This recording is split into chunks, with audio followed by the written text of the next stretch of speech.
click on there. Welcome everybody to the Lo-Fi Lounge with all my friends. Look at all my friends all in a space. How great is that? And we're here today to talk about a very unique wedding. And Rebecca, tell us about the wedding, the CAMPOUT wedding. Well, Russell and I had been engaged for almost a year, and we planned to elope. And since we were going to camp out anyway, we called Arie and said, how hard would it be to elope in California, you know, on our way to camp out?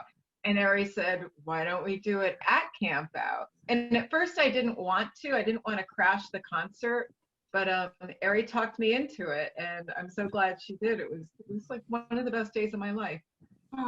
How complicated was it to put together a wedding in the midst of that for all you guys? Because you guys all were part of the planning. You were all a part of this intersection. I probably had the easiest job. I just showed up, and Arie and her sister did all the preparation. Like Arie's sister even sat in town hall for me to do the records for us, so that we didn't have to. She had to get the marriage license picked up for you because she is authorized to issue marriage licenses, and I think LA County has only like 40 at a time officiants that can issue marriage licenses outside of clergy, like outside of a church or outside of some kind of institution. I don't remember the exact number, but since she could issue marriage licenses, she was like, well, I could bring it since I'm coming in from LA. I'll just bring a marriage license with me. So she went and picked one up. And our brother Jason, I think, was your witness or something, right? Or he was just there to take some extra pictures. I don't remember. He was dressed as Jesus. So. I love those wedding pictures of Jesus. That was great. It's really going to a higher authority to try to get some. We made this happen, right? It took a lot of different levels of the plane. But from my standpoint, really all I had to do was provide a ceremony that I had written over to Rebecca to take a look at. And so they could edit, they could adjust, they could give me feedback. And so I just prepared the ceremony based on ones I've written, but I thought about her as I was making edits, and then when she took a look at it, you know, she could throw in some ideas and edits. I don't remember the process you and I exactly used, Rebecca, but I feel like we probably just emailed back and forth or just edited a document online on Google Docs to finalize it. Yes, you did all the work. And it was easy for me. I've done so many weddings. I can tell you've done so many weddings. It was just the best day of my life. Thank you. Aww. And a lot of the coordination and planning actually goes down to Trixie, because where to stand, where to walk, you know, when to come out from the room, all of that was our wedding planner / organizer. And so Trixie, share some of that planning with us. Yeah, well, Rebecca had called me and asked if I would be a maid of honor for her wedding. Of course I said yes, and then she says, and it's going to be at CAMPOUT. And I said, okay, great. And I knew it was going to happen, and we were keeping it a secret, but we didn't really do any planning until she called me on Wednesday before it's Saturday and said, well, it's happening. I'm like, okay, well, what are you doing for music? I don't have any. And so Jason Switzer and my husband, Jeff Leonard, were there. And so I just went ahead and I said, they're doing music, and got them to do that. Rebecca was very, very sick. And I said, I'm not doing anything more until you get yourself to go get medicine so that you feel better. And then at that time, we just kind of talked about what we would do. And Trixie, excuse me, Julie and Judy and Amy, I don't think that we really had anything in advance other than I was like the drill sergeant. Rebecca's dad did. You're very good at that. You were so good. She Trixie had rented got all my family together. Trixie rounded up my entire family, got grandma We're going. doing this. Okay. All right. Yeah. Say hi, Buttercup. Yeah, so they had a beautiful home, and both families were there. And I came early to do Rebecca's makeup and to kind of plan out how she was going to quick change, because the plan that I think Arie had this was to go ahead and make sure everybody got there for the group pictures that happens every year. So I was also making sure to get everybody there and say, oh, I'm going to be there for the first time. Come on, come on, come on. So that we got a lot of people. And then it was just going to be, Rebecca was going to take her jacket off, I think, and change maybe earrings and brush her hair. So I had everything in a bag ready to go. And right after the picture was taken, she came over, and Julie and Judy, were you there too? I think so. Yeah. And we took her around the big Pioneer Town sign, and I said, Julie, hairbrush. Judy, earrings. Rebecca, give me your coat. I had picked somewhere to go in the lot because the little farmhouse was being rented. Arie went up and just told them that we were going to use the house. So pretty easy, because all of us had been bridesmaids before, been in weddings. The funny part was, I do clearly remember this.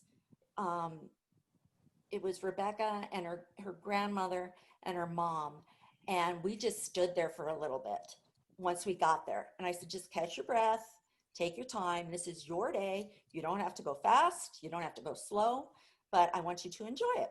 What I remember is that, as everyone else has said, there really wasn't a whole lot of advanced planning. In fact, my plane landed in LA that Thursday. I was taxiing to the gate. I got a text from Rebecca, and she said, can you keep a secret? And I texted her back and I said, yes.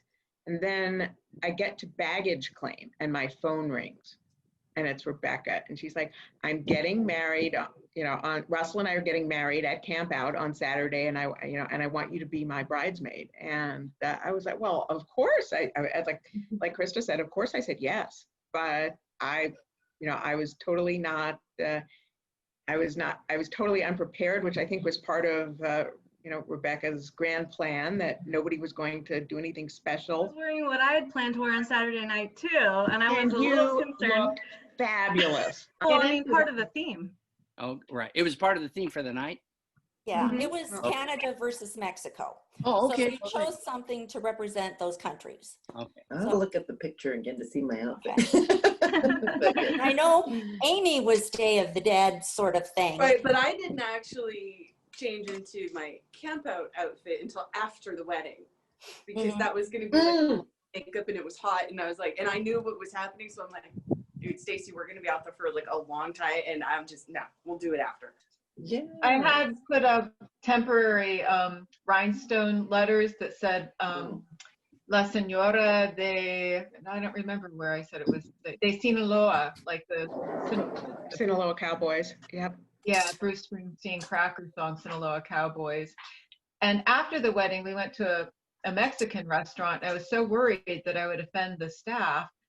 And as we were leaving, the waiter followed us out into the parking lot. But oh dear. And then he asked if he could take a picture because he really liked the jacket and wanted to send the photo to his father, who lives in Sinaloa.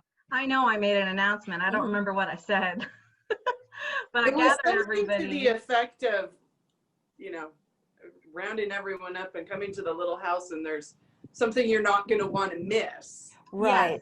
And so, herd mentality, people just were like, oh, we're going here now, and we were kind of like, well, come on, guys, come on. And, most of the people didn't even know what they were going to do. They're like, oh, what's happening here? This is new. There's something after the picture? Yep.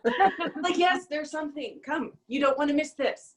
Yeah, And I'm so glad you told me to go to the doctor. I was so sick on Thursday. I think I stayed maybe a half hour at the Thursday night show. Oh. And then Krista said that if I don't go to the doctor, she's going to, on Friday morning, she was going to stop what she was doing and take me to the doctor. So I went to the Joshua Tree or Yucca, whatever it was, walk-in clinic. And I'm sorry. I told them that it was my wedding day, but I told the doctor that it was my wedding day. So he gave me a shot of penicillin in the butt. And it worked. Oh my God. Wow. It was Yeah. the first shot she'd ever had in her butt. And I'm like, Yeah. I grew up having shots in the butt. What is she? Yeah. That's just one of the things that I think is so great about our group is people will come together from all across the US, Canada, and overseas in Britain, I think Scotland too. And they all come together for a common purpose, which is to have communion with music in the desert.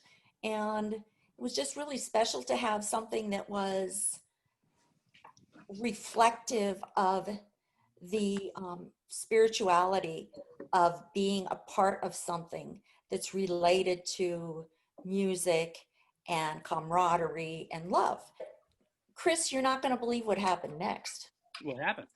Is after the wedding, Brad Jones wanted to take some photos of Rebecca and Russell just kind of pose dancing as if they had their first dance. Okay. And so they went to the side of the cabin, and it was dust and a couple of, bushes and desert things. And right when they got out there for sound check, Rebecca, what happened? They played our favorite song, New Roman Times. There you go. And I think somebody, how did you ever get them to do that, Trixie? I didn't. You didn't? think it was really just coincidence. happened? It was purely coincidence. And they didn't play the song during the show. They didn't play the song during the show. So it was wild that they did Yeah. it for the sound check. I just got goosebumps and a little teary-eyed too. And it's funny, it was always one of those songs that we danced to in the kitchen together, Russell and I. Oh. In spite of some of the lyrics. It was so funny. I change the lyrics around when I sing it. I always say, mama's got your back, baby's got your back, like I got your back. But Thing I want to share is that anytime I didn't see Rebecca, I felt like she was missing because it became such a part of Camp Out to have her wedding as a memory and to be like just a kickoff, Friday night, that I felt like if I didn't see her somewhere, for one evening on a future Camp Out, I'm like, where is she? She should be here. And the funny thing is, Camp Out, you never really spend too much time with anyone. You just spend a minute and a hug and a smile with everyone. But you always feel when someone's missing. And you always feel like if someone's not there, you feel like, oh, we need them here, or we got to bring this to them. And so I would agree that there's definitely this connection that people share that transcends the music itself. It's there's definitely this community. One of my favorite camp outs I wasn't at memories was actually a 5-stock memory, and that was, I guess this would have been Camp Out 14, and you and Maria were kind enough to put 5-stock online. Yeah. Oh yeah. And so I Oh, got yeah, I remember that. Yeah. most of 5-stock, and I remember towards the end of the Danger set, my daughter and I were dancing in my kitchen to Dedication in Radio City, and it was just one of the greatest things ever, particularly because the night before, during what would have been probably around the time of Cracker set, I was lying in bed, basically just trying not to cry.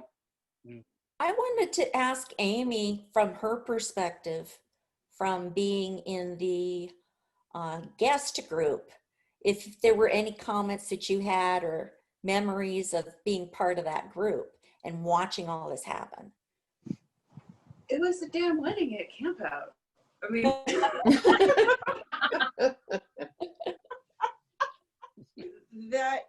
in and of itself was awesome. Unlike everyone else, all the other guests, I did know about it beforehand. Yeah. So Stacy and I had the day to wrap our brains around. Like, holy hell, like, we're going to a wedding in 3 hours, and so are they, and they don't know. And I was staying with Amy and Stacy, and all day. What? Oh my God, that's right. You stayed with us that year. Yeah. Yeah. I think I talked to Judy on the phone and you were waiting in the breakfast line at the hotel, I think, when I told you. I think we were having breakfast. Yeah, it was fun. And I was like, oh, excited. They're like, what? Which one? What was your first camp out year, Rebecca? I think mine was 2011. 2011?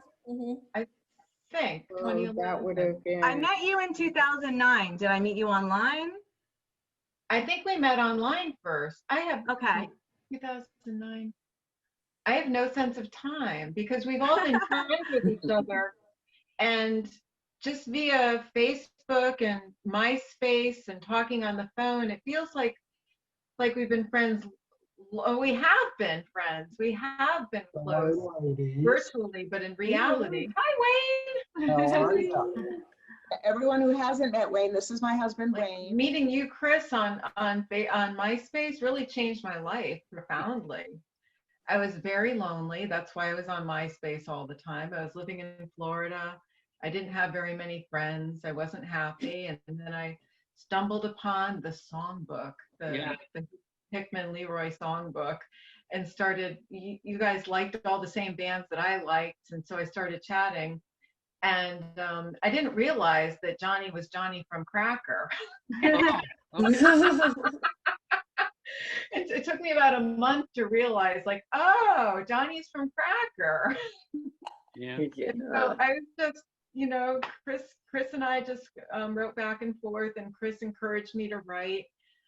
And because of Chris, I'd always been afraid to write book reviews, and Chris had me write a book review every week. Mm-hmm. And then because of that and that boost in confidence when I was feeling so low, I went and wrote book reviews published in a couple of journals. Wow. Yep. And that's thanks to Chris. I'm grateful to be a part of it. And I'm sadly having to go back to work now, but I want to thank you guys all for having me be part of this too. So thank you.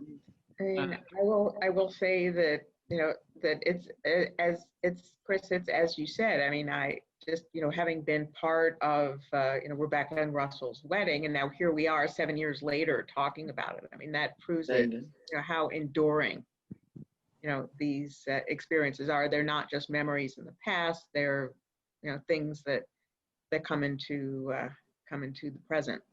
And so, yeah, I mean, it was, for me, not only was it a, huge honor to support my dear friend and sister from another mother, Rebecca, but it's the only wedding I was ever in that wasn't a wedding of somebody I was related to. Rebecca, you have the last word, my friend. Oh, no. I just, my husband Russell's going to come and say hi to everybody. Oh, yes. Here comes the groom. Here he comes. Laughing at him like he's a cat.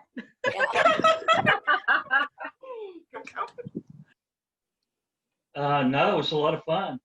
Yeah. All I wanted was for her to hold it together because she was under a lot of pressure. So I wanted to make sure everything worked out for her. I don't even remember there being any stress. I don't remember the stress at all. I just remember everybody just being carried by my friends. After it was all done, I asked her what she thought about the dog. And she had no idea that there was a dog wandering around on the porch where the ceremony took place. It wasn't until the pictures started rolling in of the dog like laying there and wandering through the middle of us that she was like, I didn't know anything about the dog. Well, I'm glad she didn't step on the dog during the wedding. That would have been. That would have been. Oh my God. We talk to you all, you guys.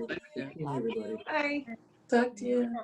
Bye. Bye, everybody. Bye, Rebecca, Julie, Chris, Amy, Trixie. Bye, all. Like romper room, huh? Hope to see y'all soon. So long. Farewell.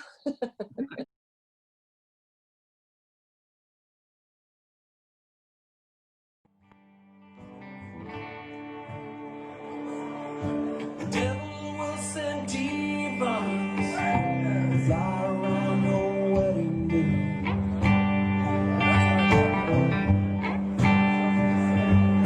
The devil will send demons to fly around your wedding day.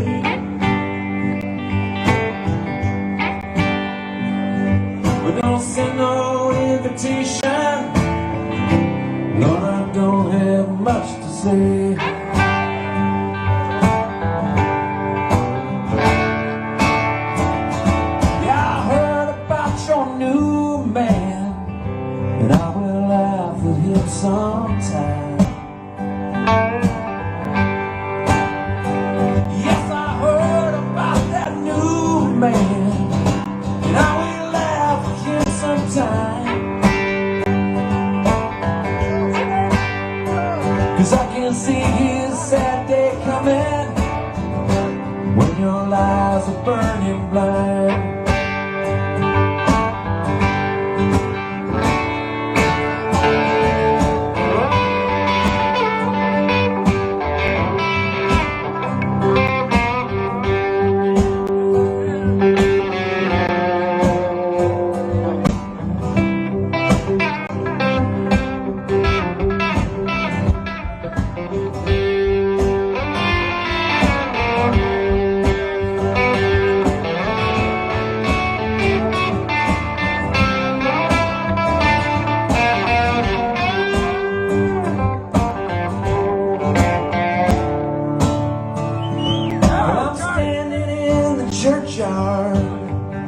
Standing here without a sign. I'm standing in the churchyard, standing here without a sound. Just wishing I'd been born the kind of man who could go in and shoot you down.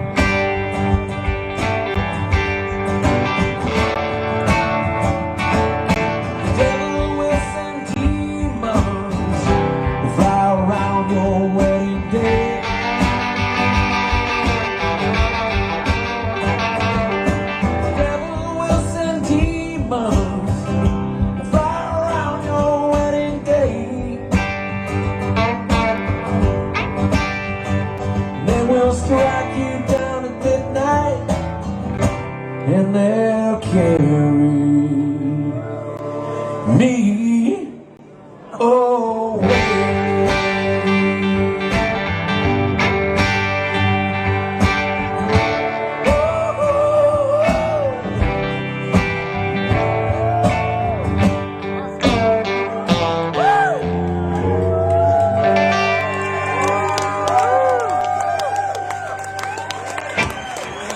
Thank you.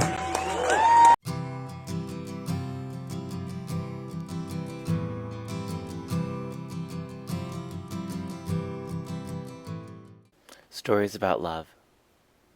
In one story, the lovers are two halves, split by jealous gods. And in another story, the lovers are victims of a wicked baby with a bow and arrow. In one story, love means never touching, but exchanging a lot of handkerchiefs. And in another story, love means a drastic change in brain chemistry that lasts a year, even though the after effects are lifelong. In one story, love is the North Star guiding sailors, and in one story, love is a sharp blade, a body of water, and a trophy, all at once. The truth is that love is nothing but itself, an axiomatic property of humankind, like storytelling and explanation-giving, which explains why everyone explains love in stories, the way I once called it a form of disappearing, and my favorite philosopher called it a holiday. Listen, storytelling animals. Today we say love is only love. Put down the crossbow, baby. Put down the handkerchief, Lancelot. Put away the easy chair, Babs. Let's let love be felt in its touch and be known by its face. Let's let love speak Ada and Lucas, and then let's let love be silent.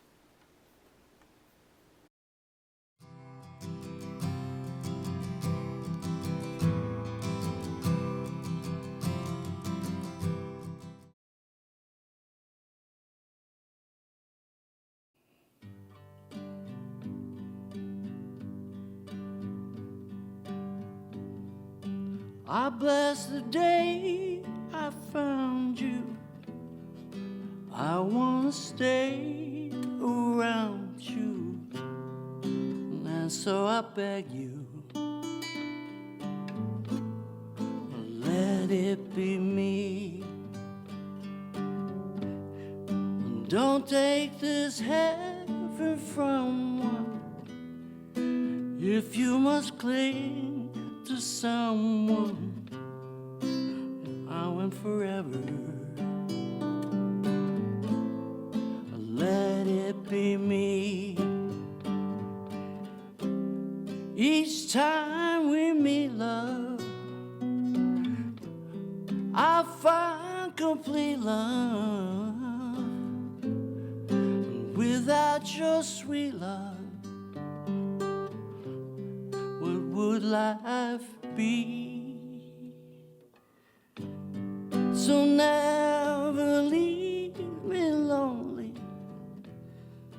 You know I love you only, now and forever.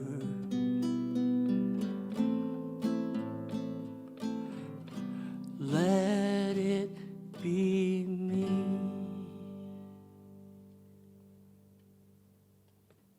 Hey folks, thanks for hanging out at the Lo-Fi Lounge. We'll see you all next week. Wait, we got one more thing.